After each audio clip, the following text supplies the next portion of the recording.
काही माणसं या मृत्यूलोकात भूतलावर येतात, पण ती माणसं विशेष तत्वाने वेगळी जगतात. आणि जी माणसं समाजासाठी जगतात, किंबहुना समाज त्यांची आठवण काढतो.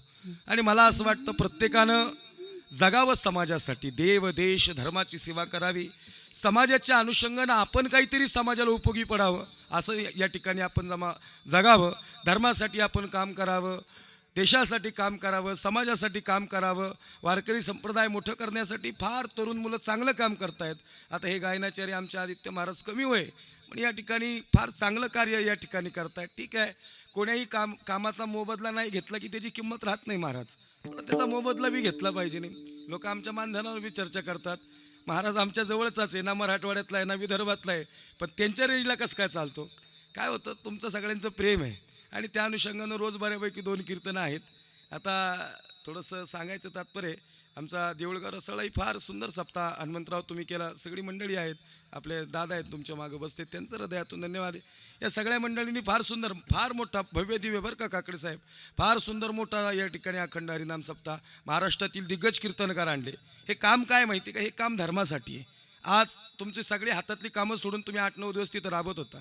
मला सांगा, हे करत असताना पारिवारिक अडचणी उभ्या राहिल्या असतील तरीही धर्मासाठी मुलं उभी होती. मला असं वाटतं, धर्माचे पालन करणे पाखंड खंडन, हेची आम्हा करणे काम, बीज वाढवावे नाम. आपल्या प्रत्येकाचं काम आहे की आपण या ठिकाणी धर्माचं रक्षण केलं पाहिजे, नाही धर्माचं पालन केलं पाहिजे, नाही धर्म कसा रक्षण करता येईल या अनुषंगानं आपण काम केलं पाहिजे. धर्म म्हणजे तशी पाहायला गेले तर जात आणि धर्म या अनुषंगानं नाही बोललो. नाही तर आत्ताचं वातावरण संतोष भाऊलाही जरा थोडंसं विदारक चाललं बरं का.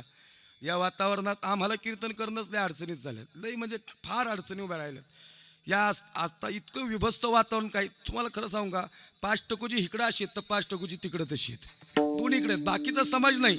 तुम्हाला सांगायचं तात्पर्य काय, आता दादाचं माझ्या प्रेम आहे, आमचे संबंध आहेत, म्हणून त्यांनी येताना तुम्ही म्हणले बाबांना बी घेऊन या, आदरणीय बाबांना म्हणले घेऊन या. पण की बाबांची आणि त्यांचे माझ्या आधीपासूनचे संबंध आहेत. बाबांनी भरपूर कीर्तनं इथे केलेली आहेत, तुमच्याच नियोजनात कित्येक कीर्तनं केली. त्यानंतर बाबांच्या नंतर आता ही धुरा माझ्याकडे आहे. खऱ्या अर्थानं सांगायचं तात्पर्य काय, त्यावेळेस असं व्हायचं संतोष भाऊ की वेळ आणि काळ बदलत असते बऱ्यापैकी, आणि ही बदलावी पण ती बदललीच पाहिजे, हे तरुणांच्या अनुषंगानं बोलतो. मग कधी कधी असा फोन यायचा संतोष भाऊंचा की मग बाबांची तब्येत मध्यंतरी बिघडली, मग म्हणले कबीर महाराजांना पाठवतात, पण ते म्हणले त्यांना जमल का, म्हणजे अशी बरीच जण प्रश्न उपस्थित करायची. ते म्हणले माझा मुलगा आहे, म्हणल्यावर करेल चांगलं कीर्तन. मग बाबांच्या वेळेस ज्यावेळेस त्या आजारी पडले दत्ता महाराज, त्यावेळेस मी कीर्तन करायला लागलो. म्हणजे सगळ्या मुलांनी आयुष्यात बापाच्या ही पर्वणी उभी केली पाहिजे. हे कीर्तन फक्त मी शाश्वत गोष्टीवर बोलतोय.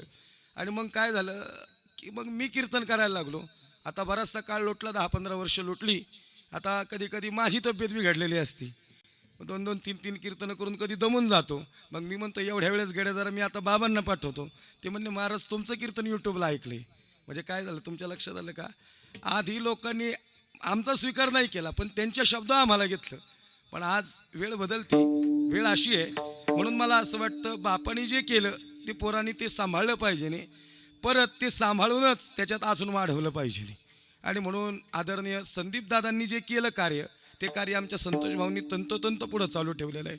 तसंच माणसं गोळा करण्याचं, संघटन करण्याचं, म्हणजे एक चांगला संघटक म्हणजे आमचे संदीप दादा होते, ज्यांनी चांगली माणसं जोडली. त्याच्यानंतर त्यांची ही पिढी या ठिकाणी नक्कीच या सामाजिक कार्यात काम करेल, आणि हीच त्यांना खरी आदरांजली, हीच भावपूर्ण श्रद्धांजली. वेगळी आम्ही आमच्या माणसांना श्रद्धांजली काही नाही देऊ शकत, कारण की काय, मी म्हणून सांगितलं सगळे एक ना एक दिवस जाणार आहेत, प्रत्येकाला जावं लागणार आहे. पण जायच्या आधी जीवनात ती पर्वणी घडून घ्या. जर आपण भगवंताला आवडलो तर आपला शेवट गोड झाला. विठ्ठल विठ्ठल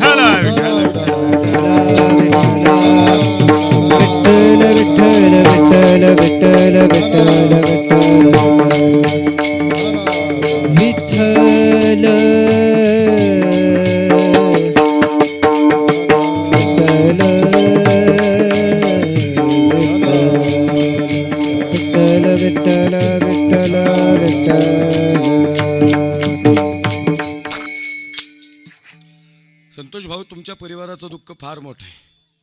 आज 1 वर्षानंतर ही आदरणीय संदीपदादांची आठवण तुमच्या अंतःकरणातून कमी नाही झालेली. ना लेकरांच्या, ना पत्नीच्या, आई वडील असतील, या सगळ्यांच्या चेहऱ्यासमोर खऱ्या अर्थानं भाऊ या ठिकाणी आज त्यांचा चेहरा उभा असेल. एका वर्षानंतरही त्यांचे बोललेले शब्द, त्यांचा सहवास आज या परिवाराच्या समोर उभा असेल. आणि म्हणून या ठिकाणी असं असताना प्रेमळ व्यक्तिमत्व या परिवारात या ठिकाणी गमावलेलं आहे. पण खरं सांगू का, दादांची कीर्ती मात्र उत्तम उरलेली आहे. उत्तमची फिरते मागे